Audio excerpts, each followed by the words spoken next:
There it is. Okay, so we're being recorded. And I'll wash my mouth. Yes, please. All right, so we need to think about how we define success in 1 year and in 3 years. So related to housing. So what are your thoughts about what success looks like in housing? In 1 year? Yeah.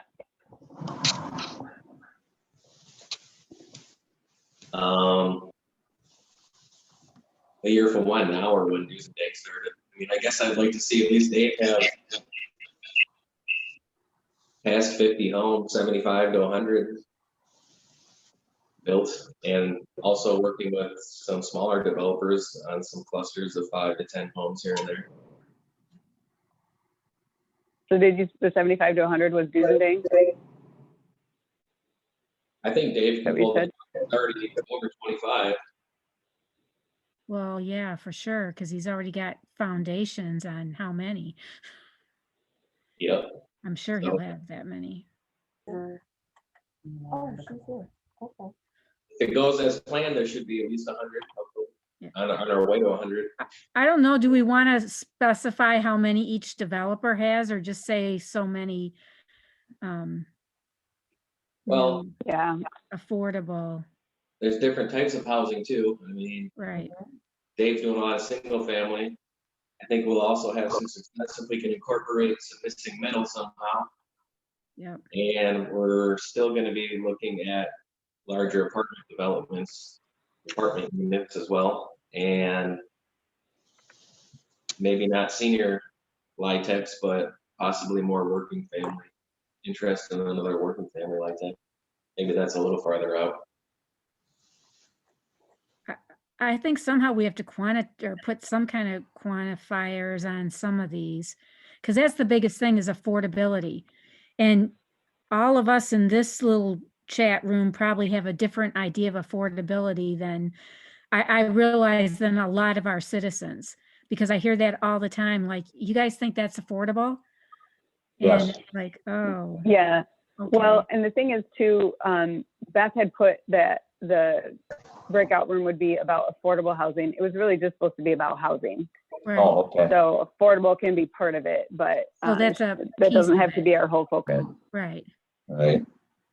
But So what- affordable as well as attainable. Yeah. As well as, having that, those different levels of price points. But and to do that, I think within the next year that, we continue to do the outreach that we need to do, because we know that an essential component to being able to provide the different price points at different levels for the economic strata is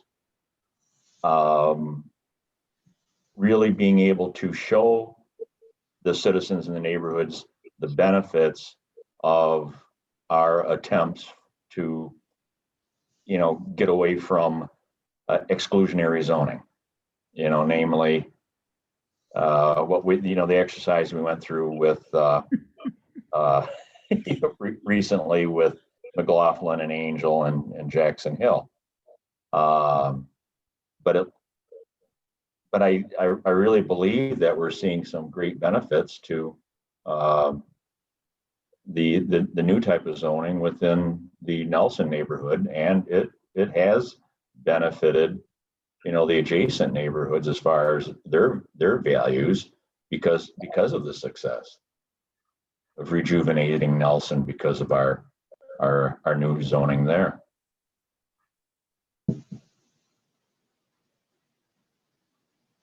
That's a hard nut to crack. Hey, Mike? Yeah. We're still fighting. We're that. not solving that.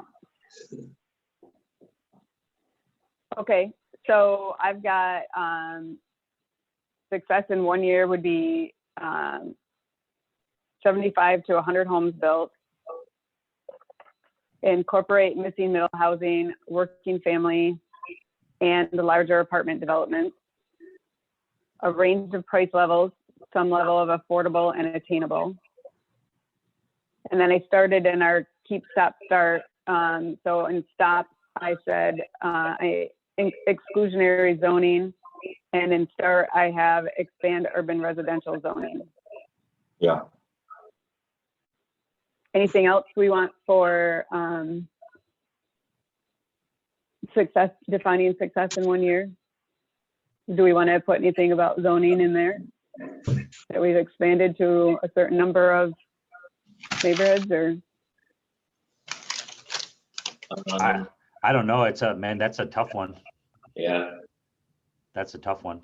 I mean, at least our goal could be to continue to educate people on, on the value of it. Yeah, I don't know if we get it, but yeah, I should have qualified that, stating that we need to continue to have the community engagement and showing the people's potential benefits.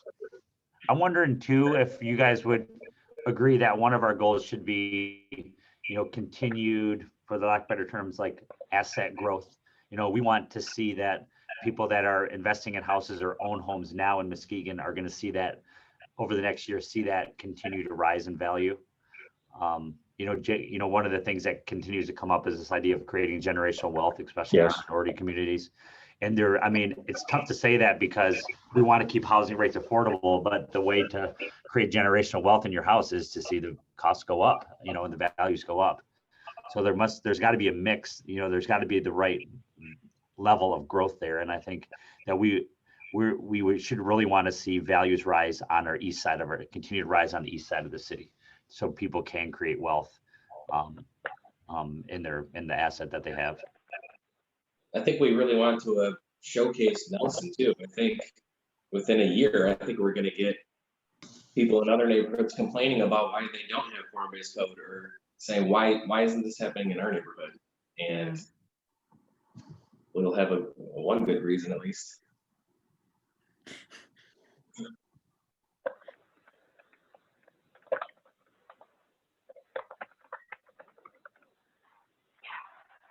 Okay.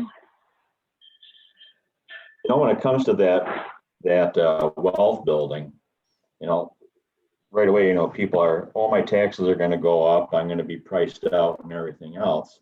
But what we've seen in Nelson is that people's homes or properties have been so undervalued for so long. And I had, given an illustration, before that, somebody could have bought a house in the 1970s for $25,000, and by the 2000s, it was still worth $25,000. Values did not go up.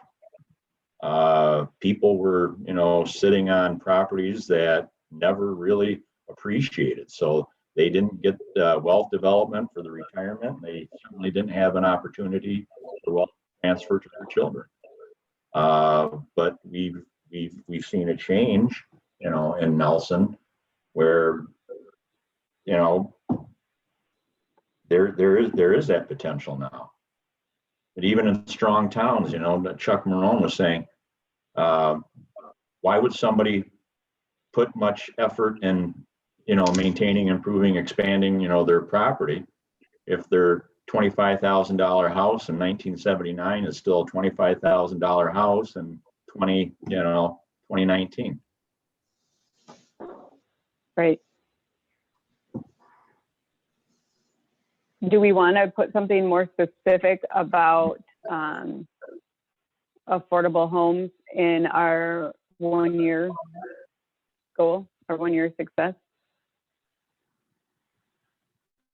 Or just leave it more vague as a range of price levels? Would it be kind of hard to give a quantified number? Maybe we can do that for like the 3 year, try and come up with something. Well, like, of the homes that we build, do we want like a certain percentage of them to be 10% or this affordable, way.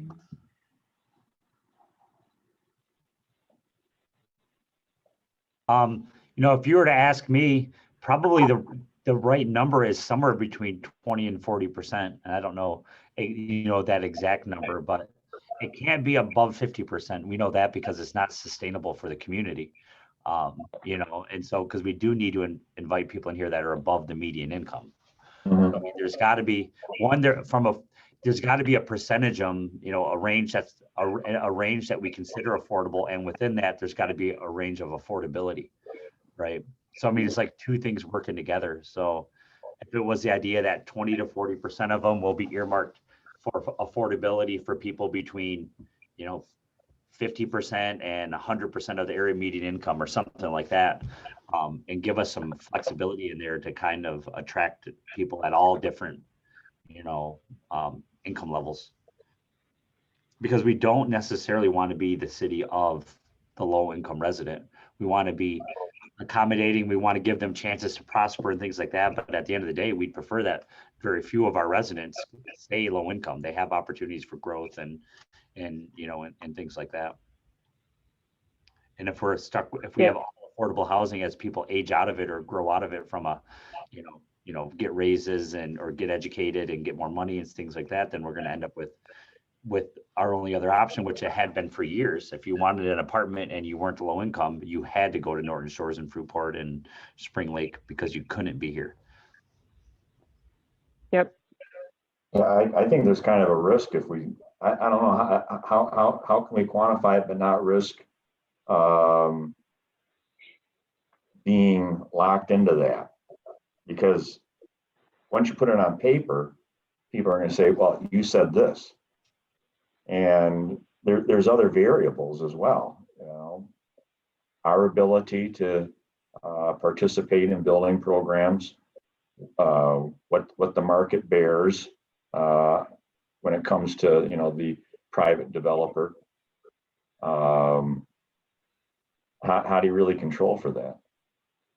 Yeah, I guess I'm just trying to be cognizant of building in some sort of benchmark so we don't just have high-end stuff built. So Yeah, what I wrote down is 20 to 40% of new homes built are affordable to those up to 100% of AMI.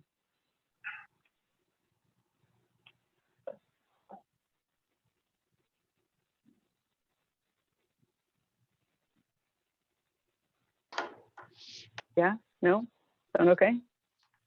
Yeah, It gives us a range at least. yeah. It gives us a range, but I It's a think big range. Yeah. put in there some type of flexibility, realizing, you know, the realities of, you know, the market and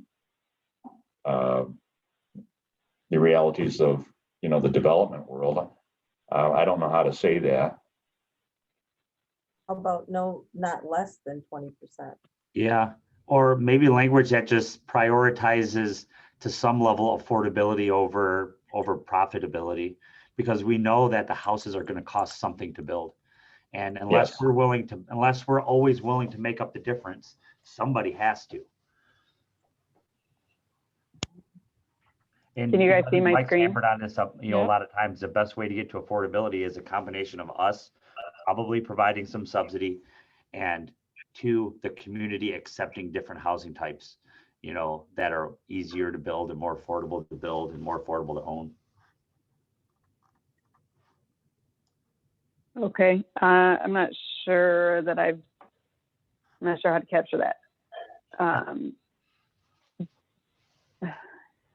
So do we feel uncomfortable with setting a baseline of not less than 20% or?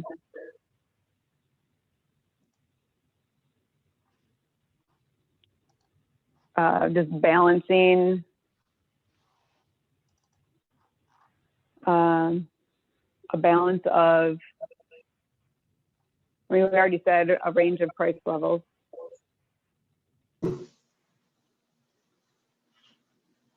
Yeah, I mean, maybe we say balance and we don't set ourselves up to percentages.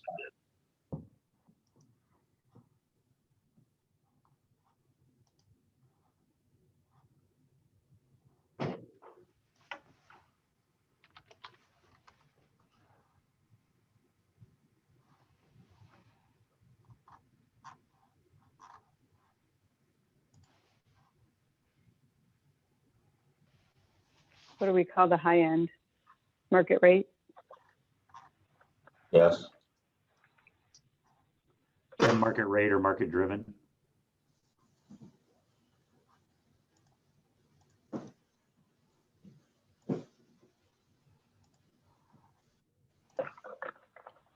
Okay.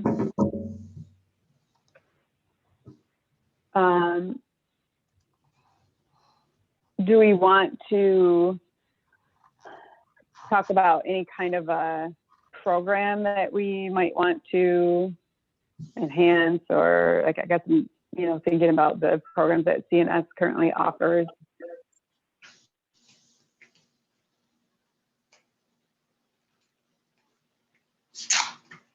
That could be in our keep, stop, start, but are we good with our definition of success for 1 year? Yeah, I think I am. yeah, and I think it necessarily has to be not limited in the bad sense of limited, but I think in the reasonable and doable. The other thing that entered my mind is, right now our Blight Fight team is focused on Jackson Hill. Do we want to say anything specific about that?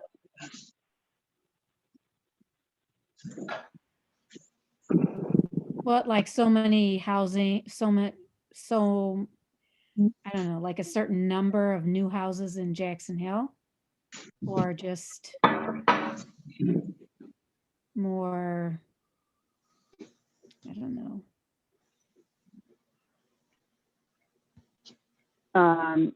Or a lower number of residents from Jackson Hill being written up by Safe Belt for environmental issues. I mean, I'm not sure. Maybe a plan what to do with Fribble. Yeah, that would be a good thing too. Well, that would be good. Or a developer already selected for something.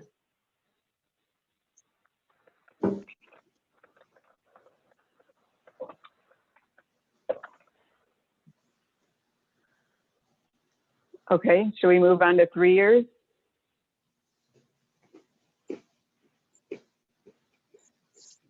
How many more houses, more infill houses do we want built? I would say we'd want to fill up all of our vacant lots, like they In should 3 be. years?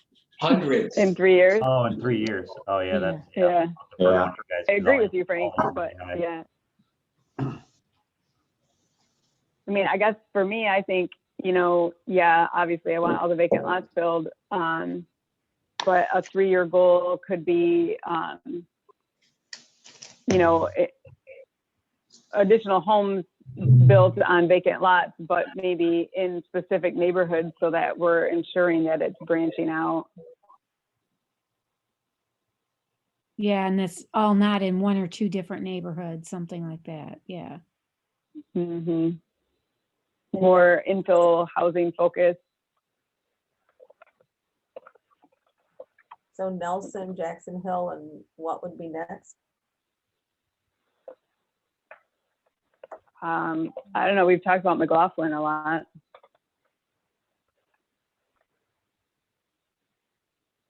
Yeah, that would be a good one. Did someone say Angel? I just typed it in there. Angel. Yeah. So more infill housing focused in Jackson Hill, McLaughlin, and Angel neighborhoods. That sounds good. Nims probably too. There's not a ton of vacant lots there, but what was that, Where? Mike? Nims. Yeah, NIM.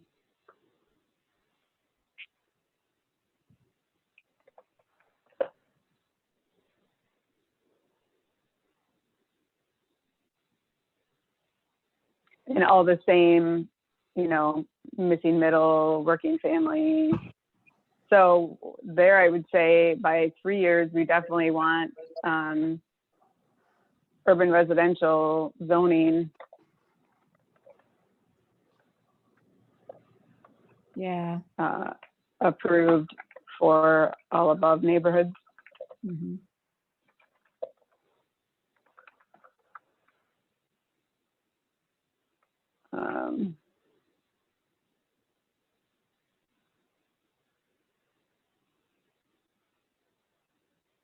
Actually Anything getting, else we want to say?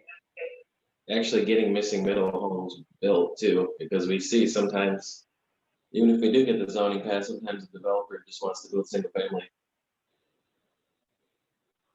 Yep.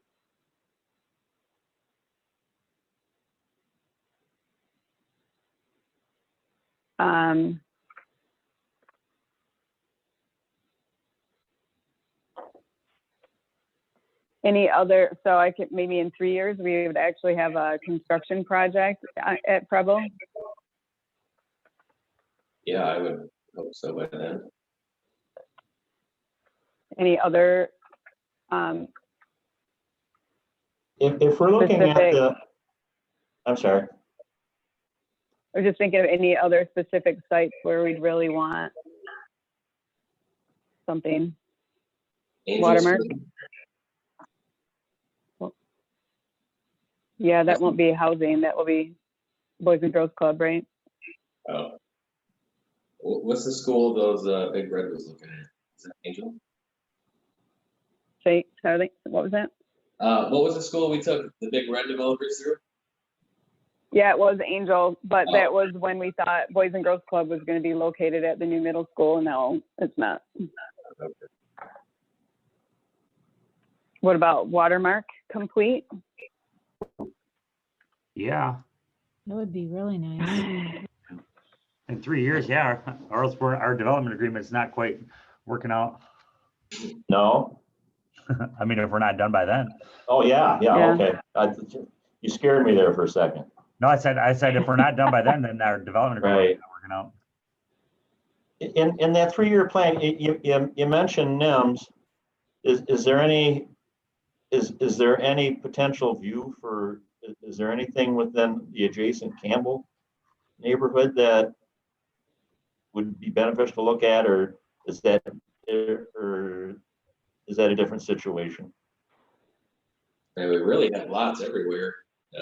Sheldon Park and a lot of places. Yeah, I don't know what exactly we're going to be targeting sure. next, unless they look attractive to a developer.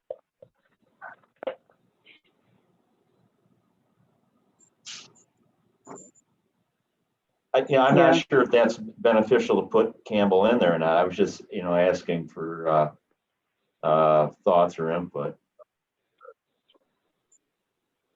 When I did dangerous buildings, Campbell and NIMS actually were quicker to rehab or renovate their house than to tear it down. So I think that's more positive in the Campbell areas, that I Yeah. very seldom took anything down because they fixed it. Would there be any benefit in both year 1 and year 3 to look at? I know we're talking about building, but we do talk about the benefit of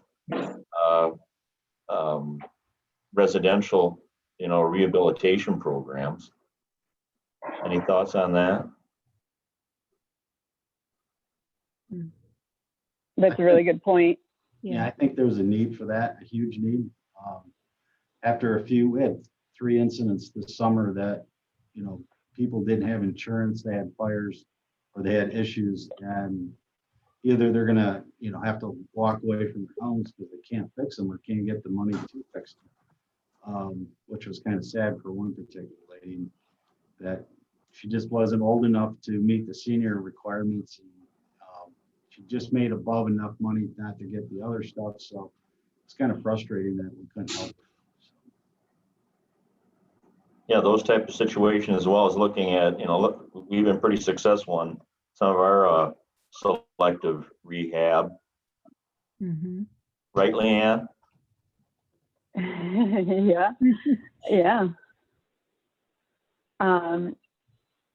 Should we, would we want a similar number of homes to be rehabbed in the city? I mean, obviously the city's not going to be doing all of them, but 75 to 100 homes in the next year rehabbed? I don't know if we put a number on that one necessarily. But, 'cause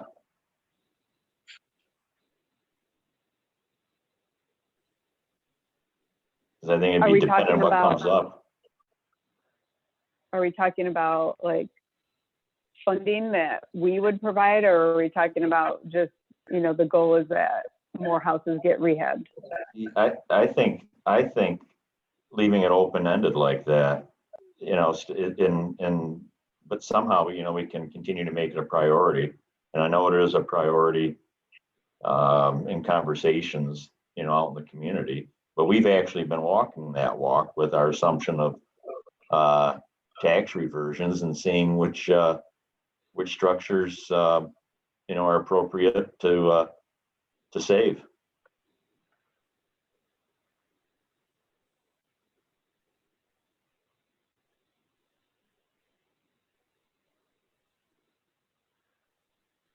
So in 3 years, would we want,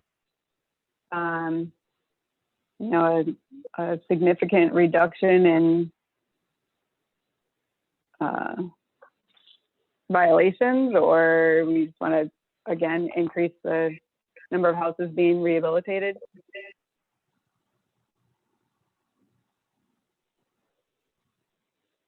I think I just repeat it. It remains to be a focus. I guess Mhm. somehow it could translate into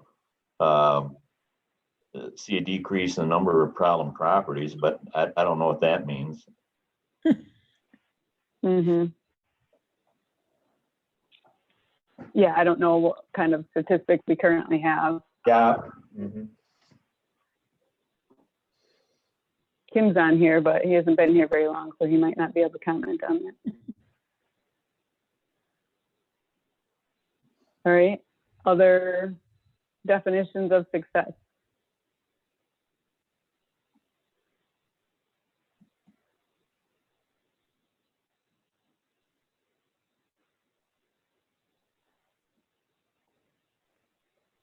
I think that looks pretty good, what we have. So what are the things that we need to keep doing to get us moving toward that definition of success?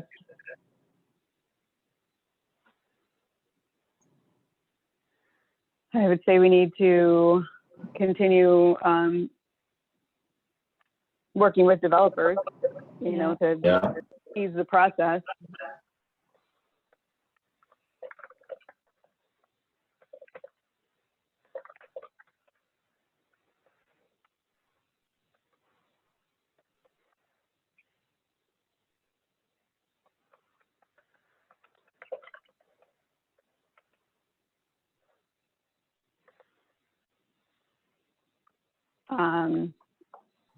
We want to continue the city's program of rehabilitating houses.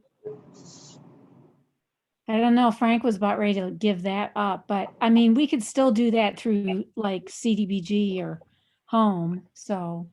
Mm-hmm.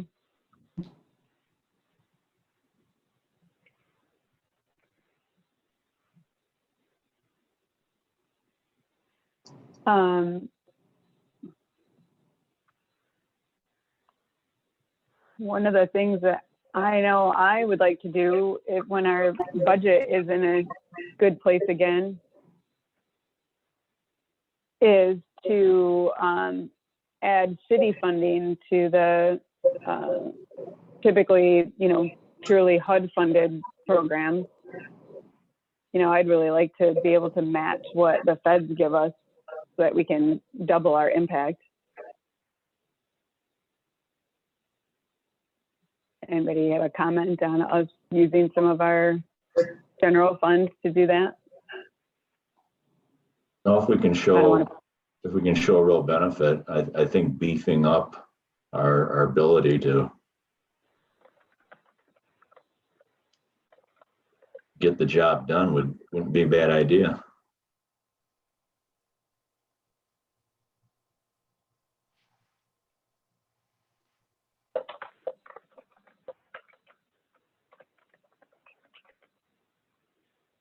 Anybody see Waiting for any you to issues comment, with Beth. that? I'm waiting for Beth or Frank to Well, tell me I'm- no. my initial comment is, oh my God. But, I mean, I think we'd have to start small. I don't know Yeah. whether we could match it in the beginning, but we could try to match it at, a lesser than 100%, like, 20% match or Right. something like Yeah. that. I mean, we could work our way towards something like that. That's what I would Yeah. would have suggested. Yeah.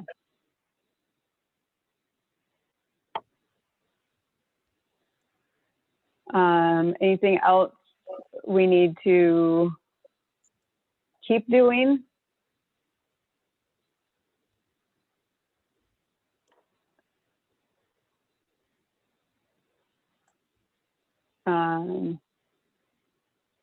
Non-U housing experts. Well, I mean, obviously, one of the things we've been doing a lot of is the scattered housing brownfield, which is helping us recoup some of the funding. Oh, I mean, yeah. I don't know how long that can go on for, but obviously that will help. Yeah, I would say probably we're only going to be allowed to do it until the market is proven. So, I mean, the hard part is we're going to work against ourselves because as we do these, the values will go up and there won't be as Exactly. much need unless we specifically want affordable housing. If Right. we do it right, we won't need to subsidize them. But only subsidizing where we feel we need to have affordable housing then at that point. What were you going to say, Onita?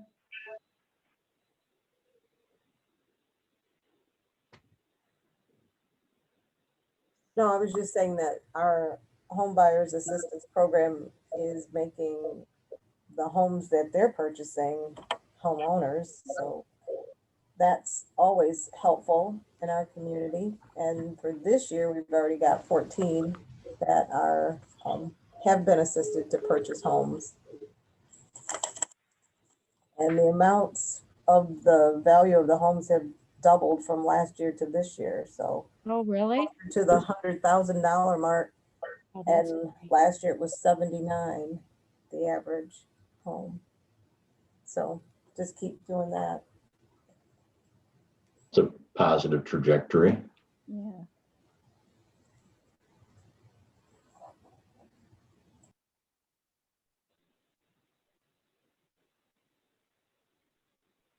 Okay.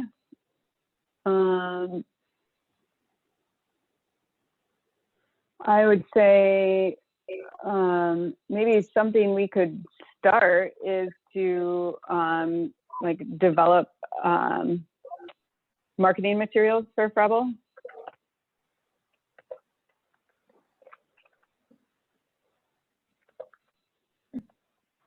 Any comments?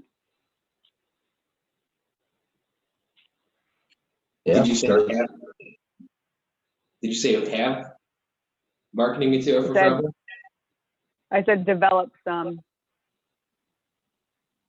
Oh, yeah.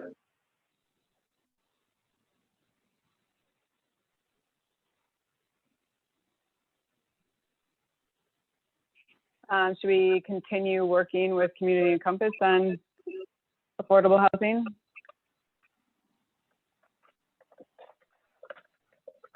I think so. Mhm. Yeah, I think that's a great program. That's worked out for several people I know.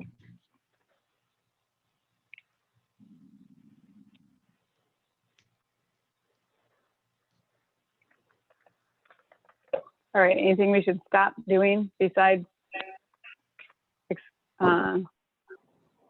allowing exclusionary zoning?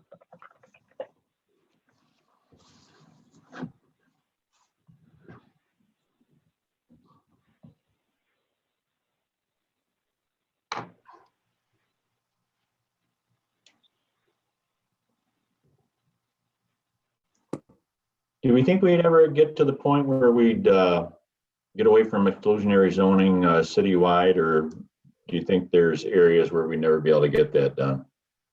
Mhm. I think Well, I think where the fairest way to do it is to have it citywide.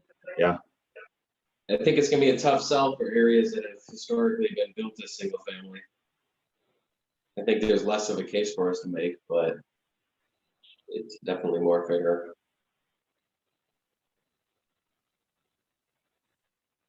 Yeah, I mean, I even think about, Bluffton has all, I don't know, that was the first place that I ever noticed an accessory dwelling unit.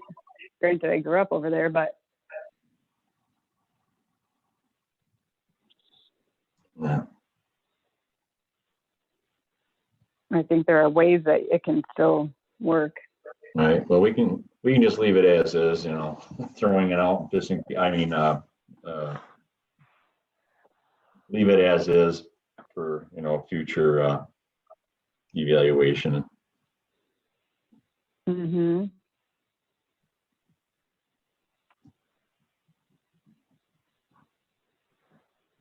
Anything else we can think of that we need to stop doing? Anything related to enforcement that we should be talking about, whether it's keep, stop, or start? Maybe within keep, we need to continue to do our, I don't know, what do we call it within the neighborhoods, blight fight, neighborhood stabilization programming. I don't, what would be the best terminology? The blight fight? Yeah.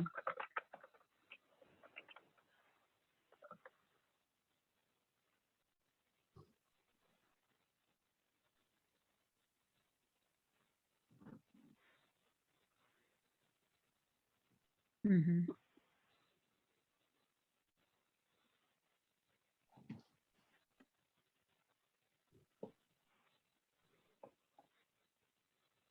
Anything that comes to mind that, we think, oh, why do we do this?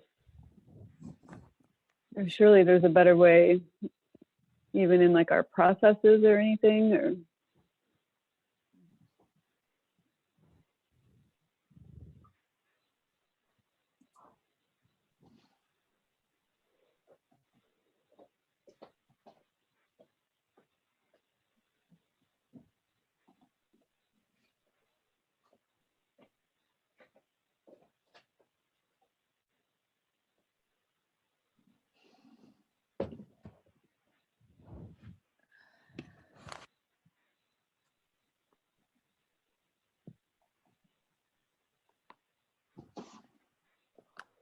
all right, should we move on to who needs to be at the table?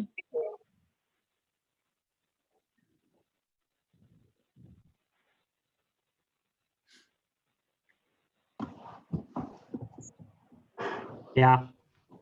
Sorry, I keep responding to you with my mute on. Oh, that's not hard for me to hear.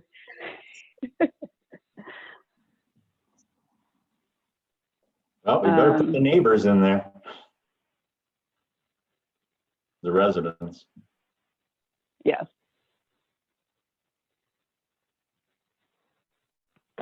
The neighborhood associations need to be there. Yeah, and I would do that just like that, broken out. Okay.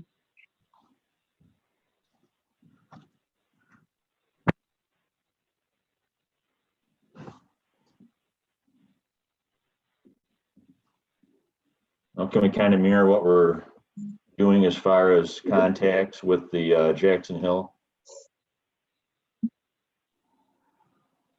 Oh, Local, neighborhood businesses. There's going to be all kinds of affected people. You can't get everybody, but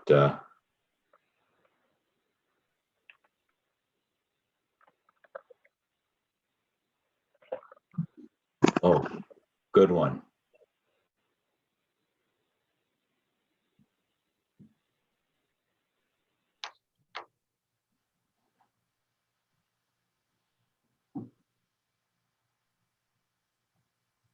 We need to be there in the city. True. Oh, yeah. yeah. I think that's, I would is that a given? I think that's implied. Because I think we're the ones inviting them to the table. Yeah, I'll do that. it's our table. But we could talk about if there are specific departments or something that we want to make sure are included that maybe haven't been. There we go. What did you have in mind? What did you have in mind, Jay? I think that was Jay that said it. Well, the obvious for me was inspections, so. But CNS, Anita's group needs to be there. Yeah.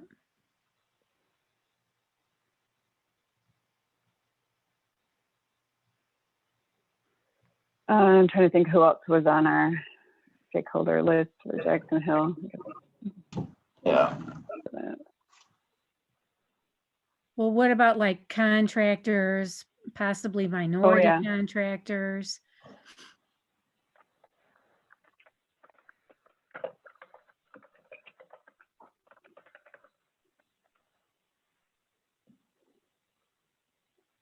Let's see.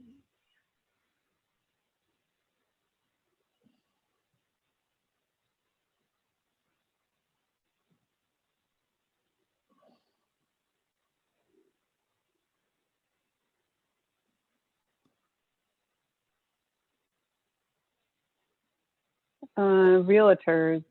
Yeah, that would be good. Landlord. There you go.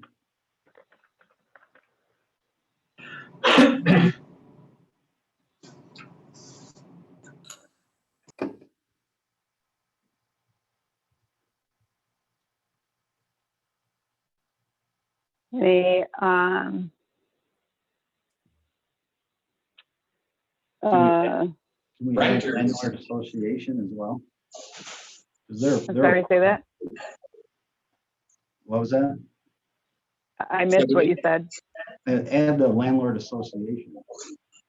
They're a very powerful group, within the scheme.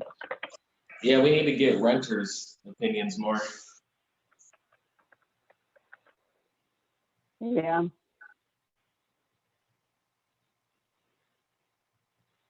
Okay, that seemed like a decent list there. Yeah, it can always be amended. I mean, it doesn't have to be totally inclusive at this point. Right. Want to move on to how we measure progress? I have one more suggestion for who should be at the table. Okay. Housing providers, housing service providers. Thank you. We oftentimes will have a lot of experiences to share from both renters and those that receive services, whether they're ongoing or crisis driven. Sure. Yep. Yeah, that's what I was thinking of, and I just couldn't think of how to say it. I was like, what? Who are those people? Well, it's about time you piped up, Ramsey. Sorry, it's Friday. I was out 2 days sick with the fever. You look Oh, no. terrible. Go lay down. I know, right? You guys kept on saying beautiful earlier, beautiful, majestic. All these words, I assumed you were talking about me. Of course. Okay, so in looking at how we're defining success in 1 year and 3 years, it might be fairly easy for us to capture how we measure progress. So I'm going to kind of Well, yeah, because move we kind of that put up. it in our answers, how we Yeah. measure it. Right. So, yeah.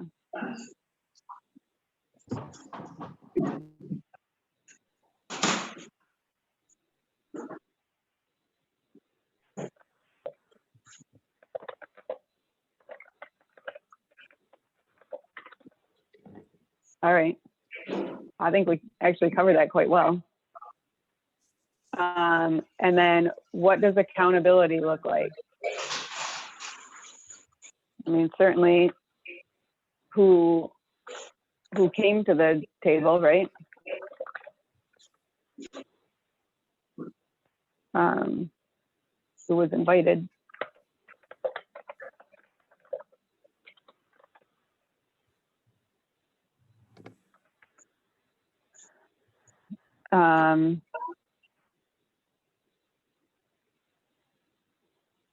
I would say whether developments occur.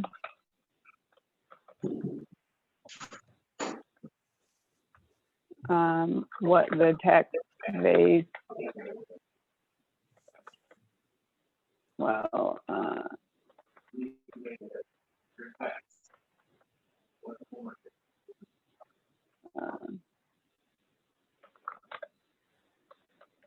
how the taxable values changed. What else did we say?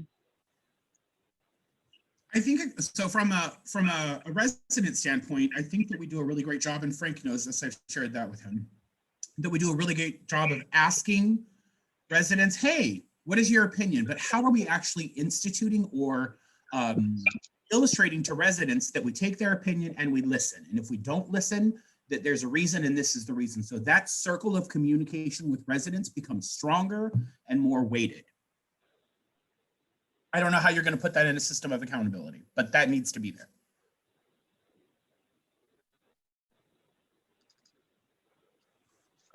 Hello, Beth Lewis. Hello, Michael Ramsey.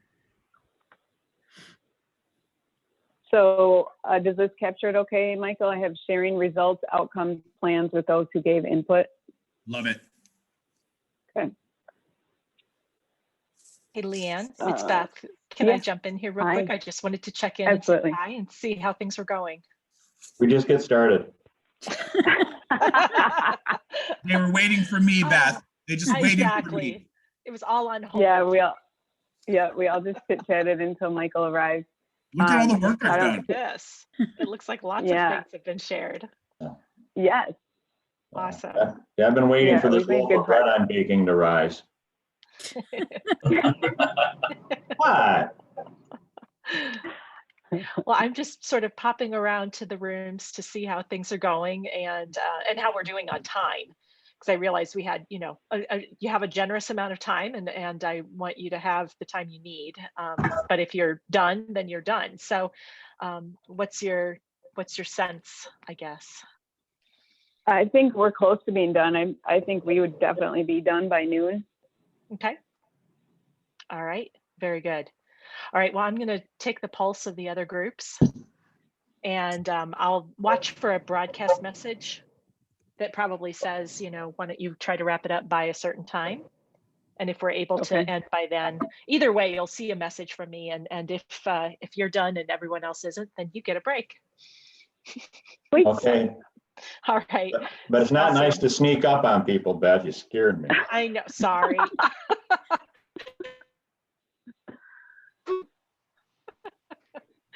Thanks. Thanks. All right. What else do we want to say about accountability?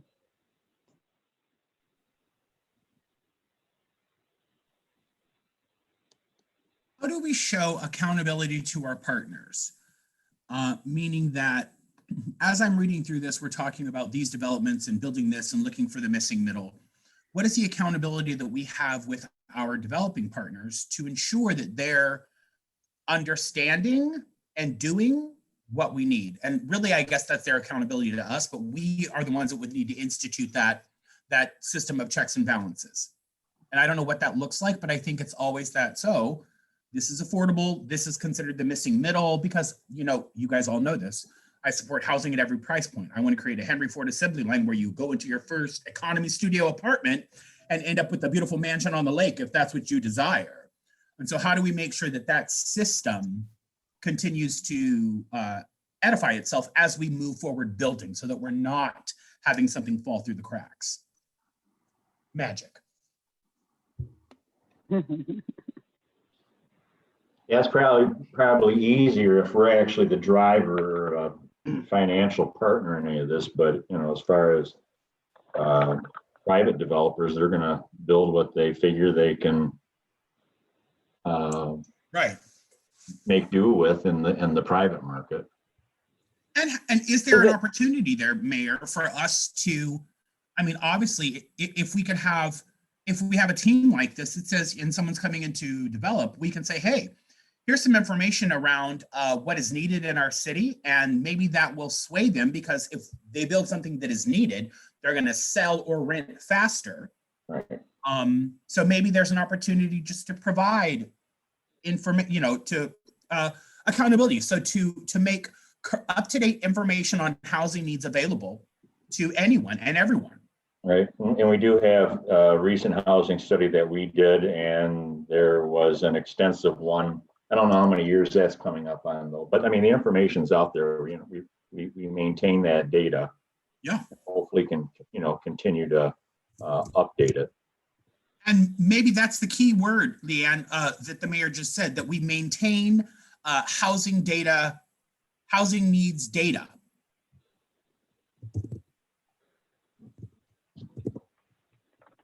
I didn't know I was that smart. Neither did I. I'm gonna lose my job, guys. That's it. He's gonna fire me. No, geez, poo.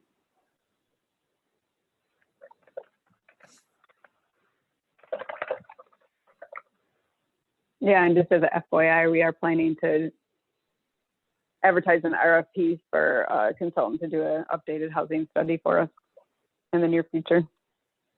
Very good. I will share that. So I paid through the Livability Lab in the Community Health Innovation Region. I paid a woman out of Kalamazoo to come in and do a housing study for us, for our group. And so I will forward that to her. She was wonderful. She provided us with everything that we needed and made sure that we were a part of the process every step of the way, so that we learned the what, the when, and the where, and the why, so that we could speak to it once she was gone. Great.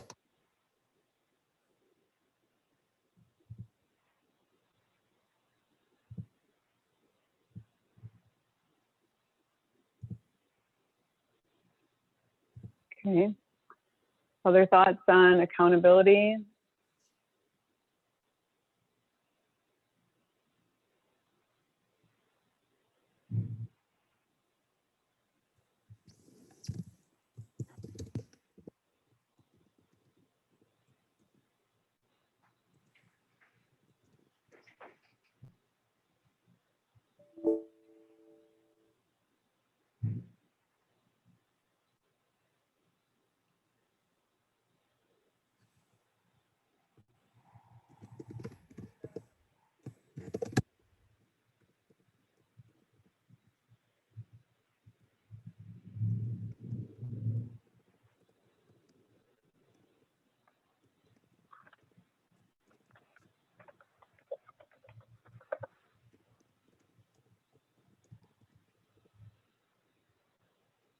You think we're good? I support that. Yep, good. Okay, I think, you know, the other question that I had noted that Beth had written for us was, you know, what's the scope of our priorities related to housing? Kind of feel like we defined that with our success measures.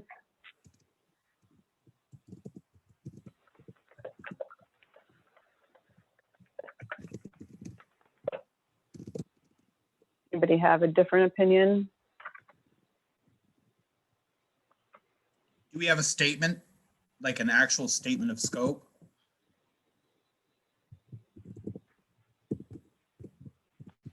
No, but we can make one.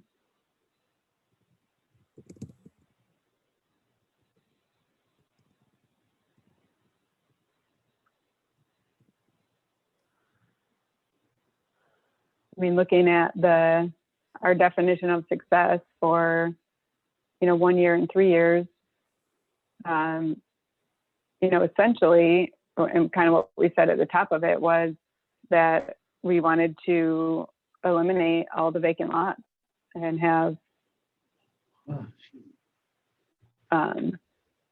full thriving neighborhoods. I don't know if that could be considered our scope, but Well, yeah, I mean, to build or rebuild or establish or reestablish, because we don't want to say that they're not established yet, because that will have people up in arms. Thriving neighborhoods. So something thriving neighborhoods within the city.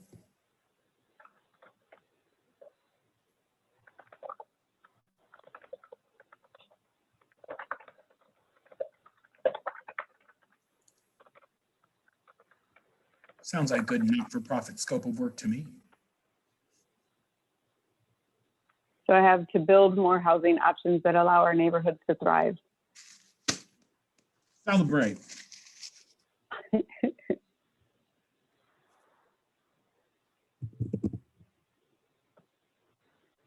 All right, anything else that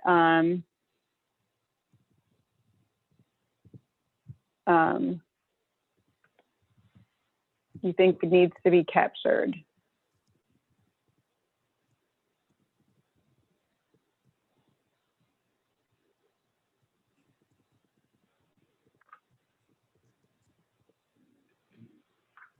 Some more space in here so I can find things.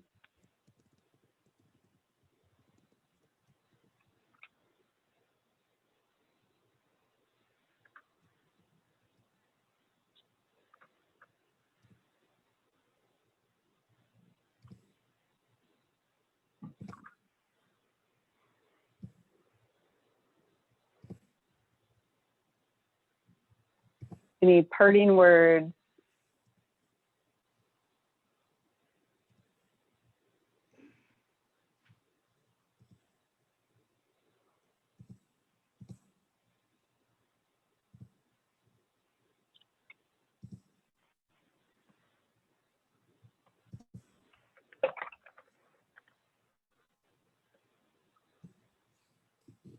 Did I miss anybody and who our participants are?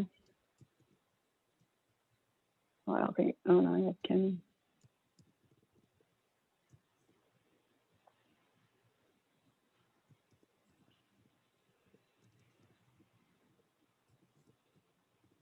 Hey, Jay, your sister says hi. Tell her I said hi.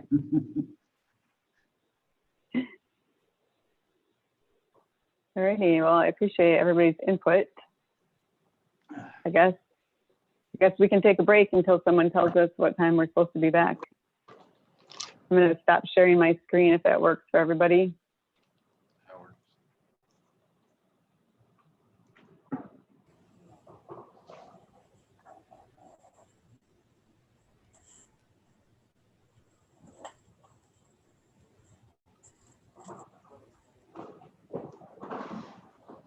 All righty, well, I guess we'll watch for when we're supposed to come back.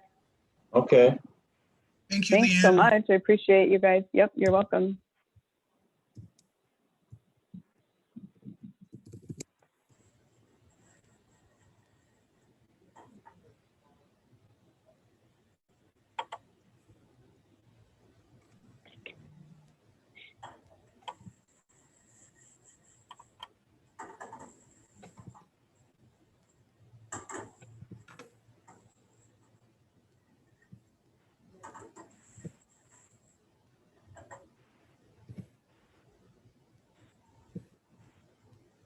You think I have time to exfoliate my heels?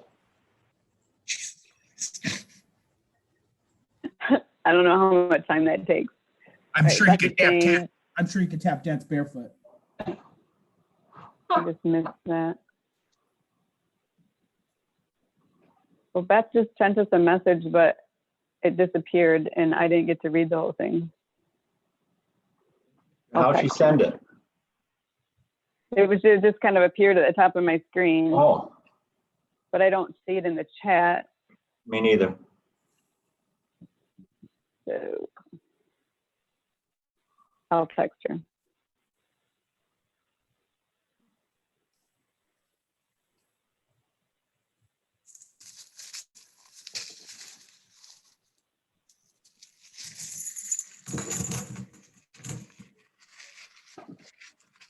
Okay, well, I'm gonna call my eye doctor.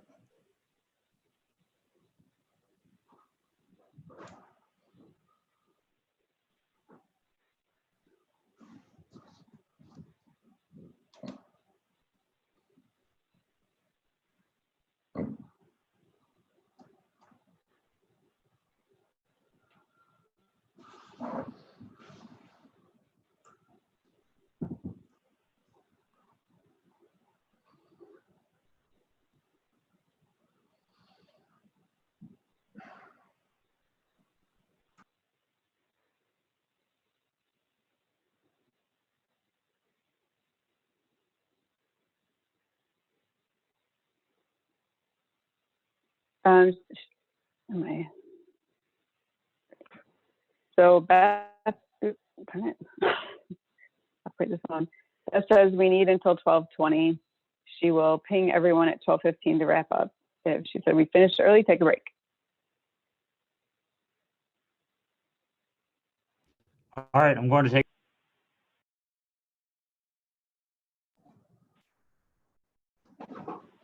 I'm going to stay here and look at Leanne. You can watch me work. Yeah.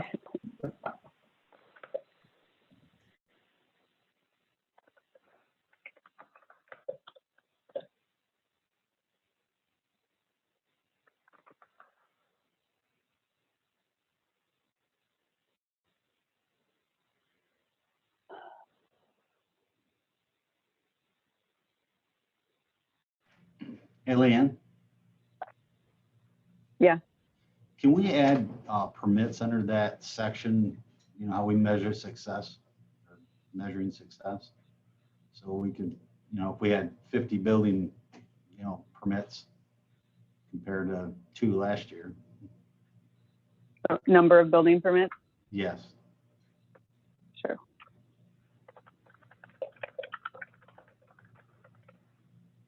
Thank you. Yep. Good idea.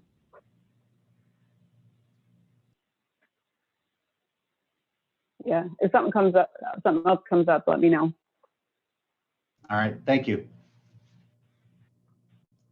You're welcome.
Leanne, did you all finish early and get a break, or were you able to use all the time? And remember, you're muted.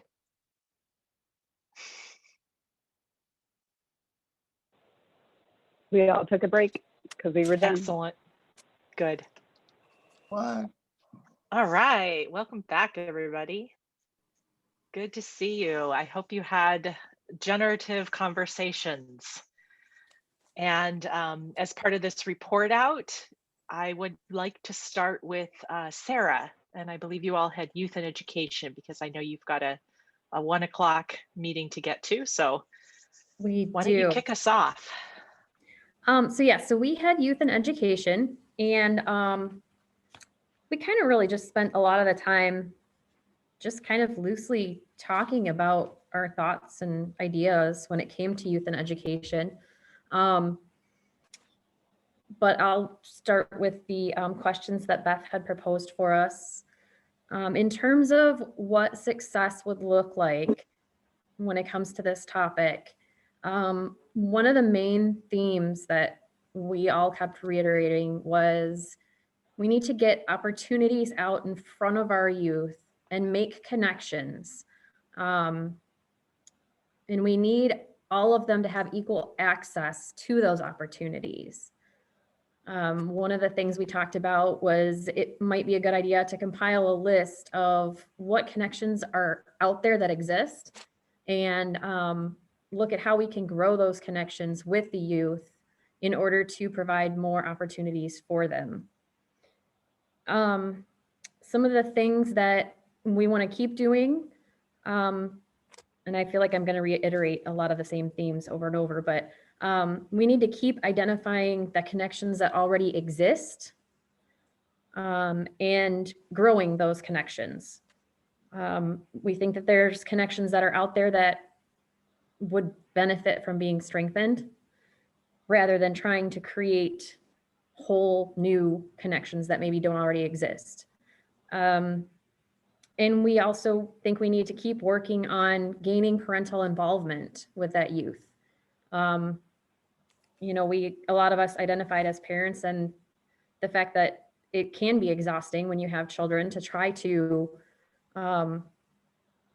help those children foster those connections. And so what do we need to do to support the parents so that they can support those kids?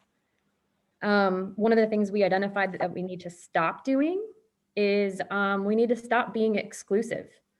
We need to value all input from all stakeholders and make sure that we're listening to all of it equally. A few of the things that we need to start doing, maybe strengthening some of the current connections that we have that aren't very strong. We know they exist, but they could use fostering so that we can get those opportunities and connections out there for those youth, particularly the school age youth. And then as far as measuring progress, we all kind of looked at each other and said, this is a difficult one. One of the possibilities that we talked about is like positive school data, but we felt like you can't just look at Muskegon Public or just the school systems. We have to look at all of it. And so we think that measuring the progress, part of that is going to be identifying those relationships and connections with the youth, and look at, have they been strengthened? Have they increased? Have we increased our opportunities for our youth? And the accountability piece, we just said that we have to make an overall commitment to making progress towards the goal of strengthened relationships and connections. And we need to constantly reevaluate where we stand with those. We can't just assume that it's happening. We know that we're more accountable when we have to continually evaluate it and, like Dan said, make reports every month on where do we stand with it. So I feel like I just kind of spit that all out at once, but that was kind of where we went. Great, thank you. I heard a lot of great things in there, including that you are looking to strengthen and build on what exists. because that serves as the foundation. And I'd encourage you all, as you continue to work with the goals that you're establishing today, or that, you know, these priorities as you're fleshing them out, to, as much as you can and as appropriate, put qualifiers on strengthen or increase or expand. We didn't have enough time for that today, but I just wanted to add that in there because that's part of the progress and accountability piece. And how will you know that progress is happening? Any quick comments or questions for the youth education group from anyone else? This is Leanne. Can you hear me? Yes. So I guess I'm grateful to hear what they said, because I feel like that matches up pretty well with what I read in the stakeholder notes with the groups that were connected to youth. So good job on alignment. Nice. Yeah, ideally, we're going to hear that alignment and some of that overlap. Great. Anybody else with comments or questions for the youth education piece?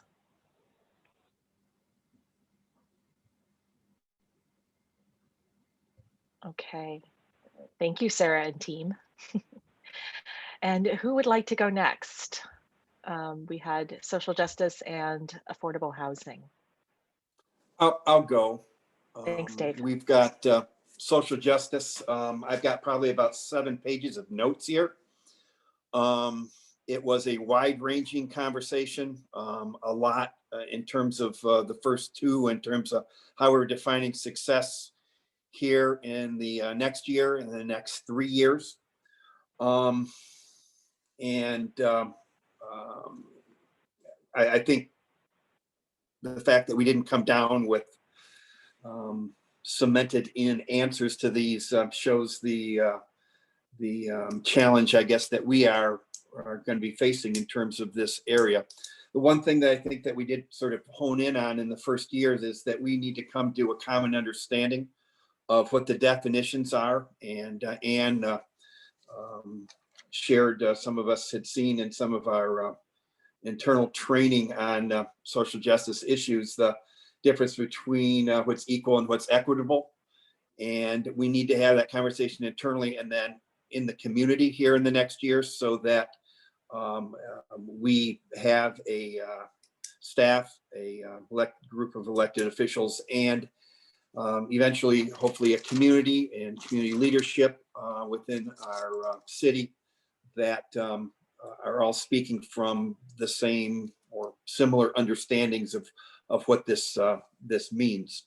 As it relates to looking at defining success for the next 3 years, we did get into the weeds a bit on 2 departments, DPW and police and fire, public safety. And that was the internal, in terms of our ability to hire a workforce that represents and looks like our citizenry and our diverse community and our diverse city. And I guess the word that came up with there was intentionality, in terms of we need to be intentional in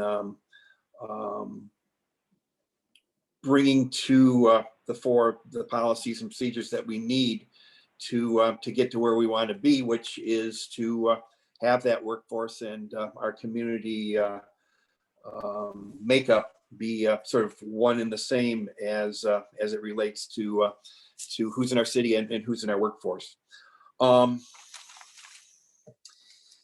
The concept of training positions, and that whole concept, I think, bleeds over into the educational realm, was discussed in terms of needing to have our city digging into our community, bringing in candidates and 2 specific areas, public safety and DPW, having them be trained internally and presented for the job. And I guess those are underway within those departments, and hopefully will be something that will define our success here in that 3-year time frame. Who should be at the table as we do that? Obviously, the marginalized populations across the demographics of race, of gender, of economics need to be at our table in terms of how we are going forward. And then the gatekeepers, and all of us here who are staff or our elected officials are those gatekeepers, and we need to be committed to being at the table as we discuss these, what can be very difficult conversations on social justice and equity. The private sector also needs to be involved in it. Our businesses, our community decision leaders in terms of the institutions, and the educators, those that are able to give the input, as we did very well in terms of the citizen input portion of this goal setting session. Then finally, the citizens of our community, of our city, across all geographics and all demographics, need to be intentionally brought to the table to further these issues. Keep, stop, and start. I'll just run through a couple of things that were said. We want to keep those job training slots that we are working with. We want to keep promoting the policies to addressing these equities. Obviously, a lot has been done in the cannabis area in terms of that policy. There is one example. And we need to continue to keep the conversations and engagement on these. Things that we may want to stop, as we chuckled, and I think I wrote about probably a good half of them. The civil service barriers that seem to be frustrating some of some feel of our progress, that maybe we don't do away with that, but there needs to be continued tweaks so that those barriers are removed and stopped. That there may be also barriers that need to be stopped within our human resources relationship with the services contract with Muskegon County, and that we need to stop using buzzwords both as staff and as electeds in terms of this area, so that we all get on a common platform as it relates to the definitions of what we're talking about in this realm. It's things that we need to start in terms of we have a program in this community right now of promised education. We need to start to explore and start going with a promise of a job.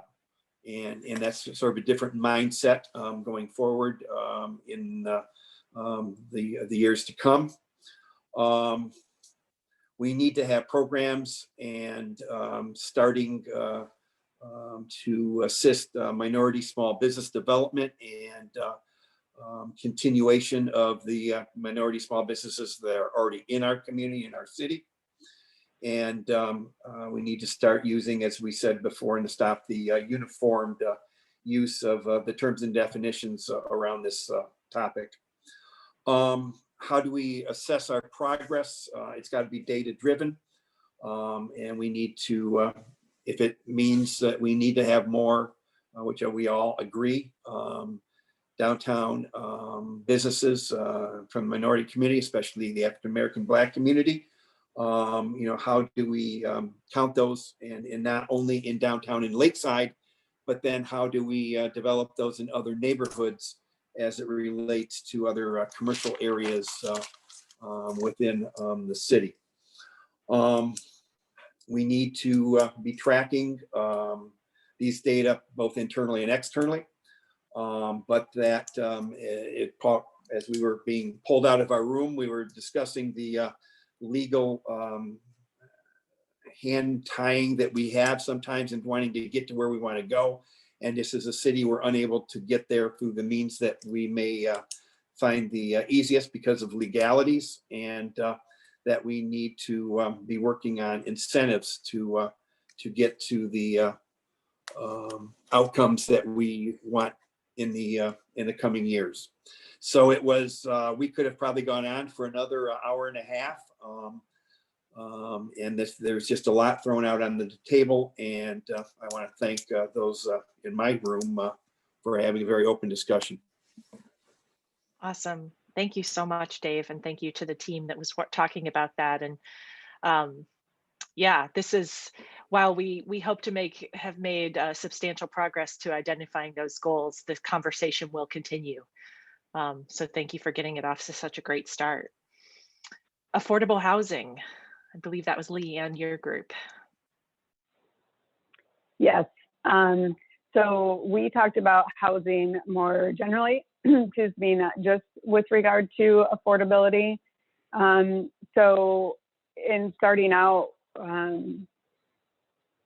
our definition of success in 1 year, knowing what we know about current developments, we said 75 to 100 homes built within the city, incorporating missing middle housing, working family housing, and larger apartment developments, providing a range of price levels so that we can achieve a balance of affordable and market-driven options, increased property values on the east side of the city and within the urban core, a development plan for Frebel School, and an increase in the number of houses that are being rehabilitated, not just new houses.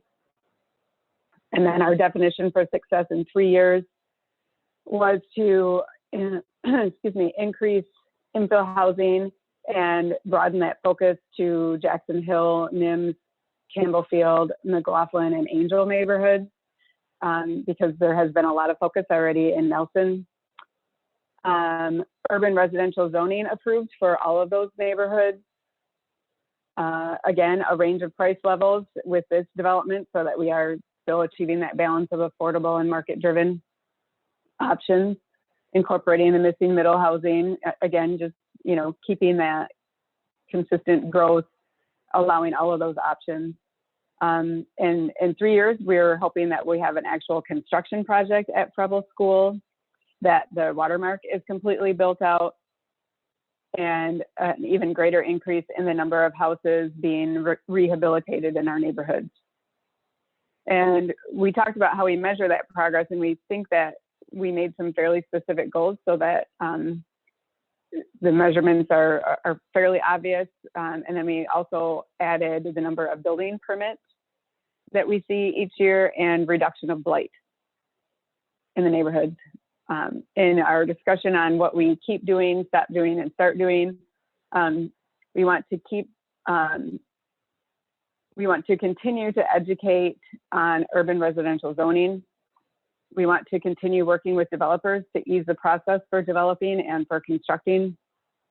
We want to continue the city's programs for housing and rehab, continue the scattered site brownfield and modify that as the home values increase. Continue our home buyers assistance program through community neighborhood services.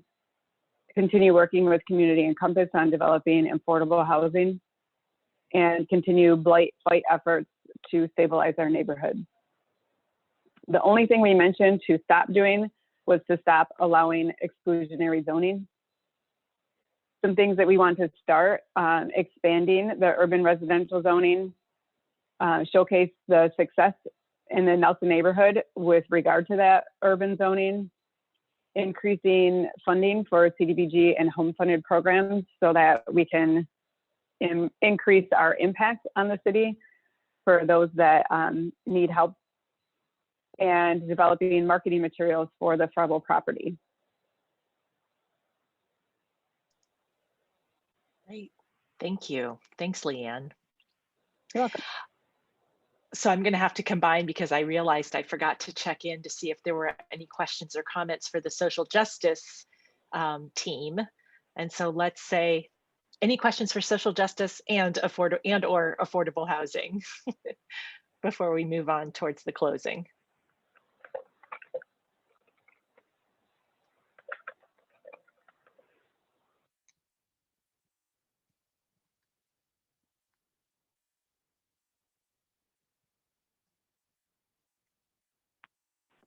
I have a question, Beth. Yeah, please. Let me, if I can get back to my screen here. One of the conversations that Dave and I had when we met with the young Black professionals, and I don't know if that was mentioned in the social justice group, but they talked about the relationships with our police department. And nationally, we've seen outrage from people in Black communities who have had real brutal outcomes when it comes to engagement with officers. But one of the things that they really stressed is seeing more Black officers on our police department. For some reason, there's been they feel that attracting Black officers that live in the community has been a problem. I think there needs to be a focus on building better relationships with officers in the community. They also stated that having them more officers living in the community will probably be a way to build better relationships. But that was one of the concerns under that social justice initiative that really stood out when they talked about the safety, the relationships with police officers in the community. Great. Thank you, Commissioner German. Wondering if anyone has any follow-up to that, or either that comment or anything else to add.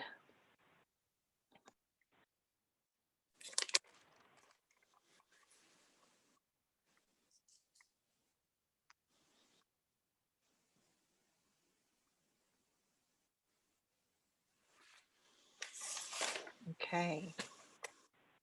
Who needs to just kind of go, get our blood pumping again. Well, I think we're almost ready to wrap up here. And so thank you so much for the conversations that you had. It sounds like it yielded a lot of good discussion. And I remember one of the groups said we have almost more questions than we have answers. And hopefully that's part of what this process brought up. Was it's not just about who needs to be at the table, but what information needs to be at the table that maybe you don't have now. And so asking the right questions is just as important as having those answers. So with that, any other questions before we start to close, or any other comments about those conversations? Just one other question. Yeah, please. And this would be for Miss Leanne. When you talked about in your group the increase of funding for the CDBG funding, initially, what was that conversation like? Just a thought from me in previous meetings with the commission was taking a timetable off of how soon it could be when they want to reapply due to certain services and needs that families may have due to fixing up, just say, their homes, needing a roof or siding on their homes or something like that. Have that been considered? Has that been considered? That didn't come up in our conversation today. What I can tell you is that it's certainly a goal of mine, and something that I have spoken with the division heads about, finding a way to use some of the city's general fund to start matching a portion of the dollars that we get from HUD for those programs, so that we can increase the funding level and just have a larger number of homes that can be impacted, so that more families are getting help related to rehabilitation on their homes. Okay, because and what I get is the feedback from some of the citizens that do receive the funds, but they have to wait, what is it, 5 years before they can reapply again for CDBG funds. And if it's a possibility that that timetable can be lessened, where maybe apply again in 2 years, that would be beneficial to a lot of people in the community that have older homes, because the problems seem to occur more because of the age of the homes and stuff like that. Yeah, I understand what you're saying there.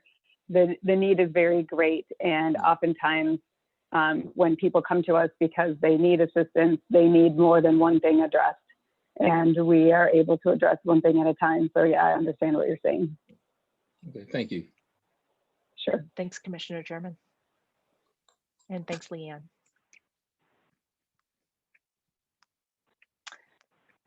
Okay, if there aren't any other thoughts, questions, comments, I'm going to pass the baton to Mayor Steve here for just a moment. He looked a little surprised.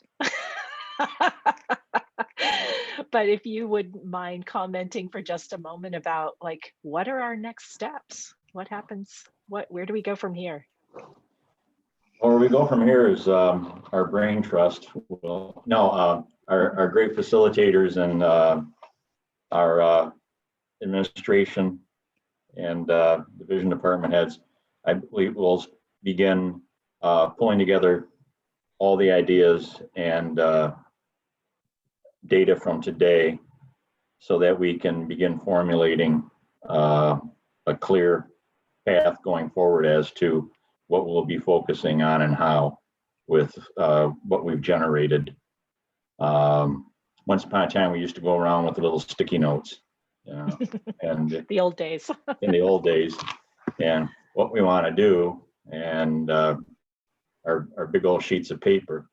But we'll begin collating all the information from today, and then convene in some form in order to coalesce all this and come up with a game plan for moving forward. Great. Great. Thank you. Thank you. Yeah, you'll get all that opportunity to put the how onto all of this what. So, Leanne or Frank, I just want to check in with both of you. Any other anything you want to add before we close? Hold on, let me turn my video back on here.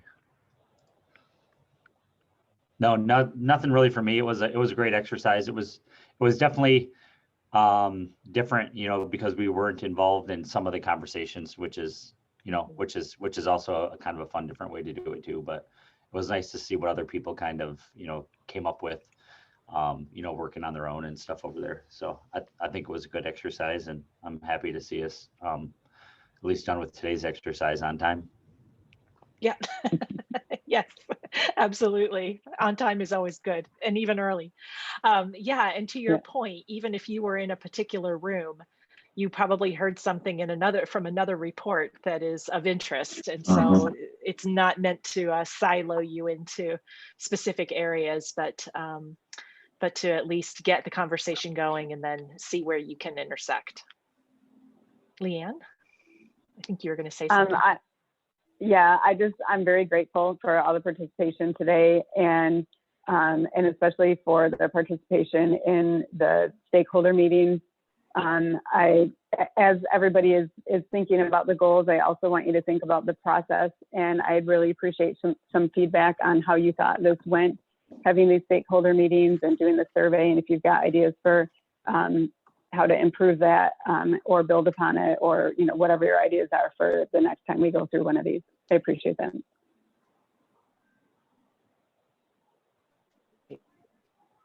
And I want to add my appreciation and gratitude to all of you for your active participation and being here and giving this time and so much energy. And just in general, as a citizen of downtown Muskegon, how grateful I am that you all are in charge and for your vision and your energy and your enthusiasm and optimism. It makes a huge difference. And I'm proud to be a Muskegonite. And super proud to be part of these kinds of conversations. So thank you so much. So let's close. We're going to do another one word around where you're going to pass the baton. This time it's one word about Muskegon 2031. So 10 years into the future, what's the word that you want to capture Muskegon with? And Michael is channeling something here. So whoever would like to start, and just pass the baton. And I'm going to try to capture it in the chat as we go.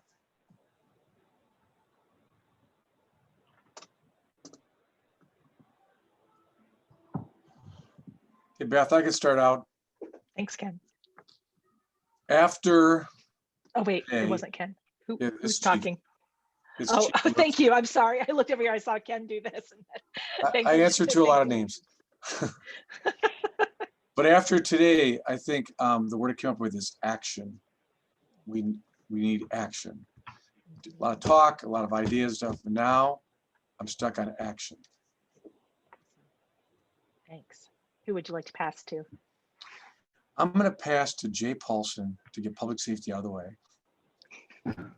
I would say, wow, just one simple. Oh, I love it.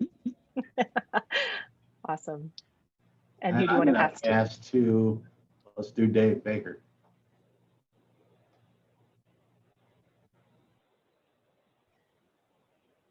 And Dave, remember you're muted. Did not remember that. I would say success and pass to Doug. My word would be engaging. And I would pass to Onita. Thank you. I see diversity. And I'm going to pass to Dave Baker.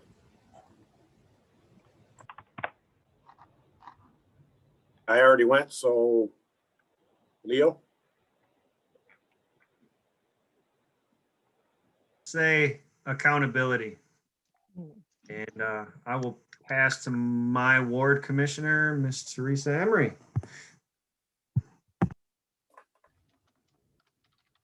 Oh, I will say live-in destination. And I will pass to Commissioner Dan. Sure, I'll say prosperity for all. And I will pass it to Commissioner German. And remember you're muted, Commissioner. I would say opportunity. Thank you. And who to? I'll pick Jake. Equitable. And I will pass to my commissioner, because I saw him not paying attention. I'm always listening. If I had kids, I'd be a beautiful and terrible parent. I'm going to say intentionality. I think that intentionality is a verb that we could use to add to all of these things that you guys are saying that would augment and make it specific and real and relevant for the people that live here. And I'm going to choose, I don't know who's when, Jim. Yeah. The word I'd use is expansive. Right. Thank you. And who passed to, Jim? Who hasn't gone yet? The mayor. Mayor, pass on to you. Okay. By that time in our history, hopefully beforehand, just home in the best sense of the word, home, where we feel safe, welcome, and loved. And I'll pass off to, who hasn't gone yet? I'll go. Sarah. My word would be filled rather than infill, filled. All filled. So I'll pass it off to Frank. Oh, I don't have one word. I'd like to say, I knew it. Just because I'm so optimistic about this city. And then I'm going to pass it on, I think, to Sarah, right? Were you raising your hand, Sarah? Oh, you were already unmuted. Then I muted myself. I would say bright. You said bright? Yes. And I will pass it to Anne. I believe she hasn't gone yet. I would say complex. Juana, have you gone?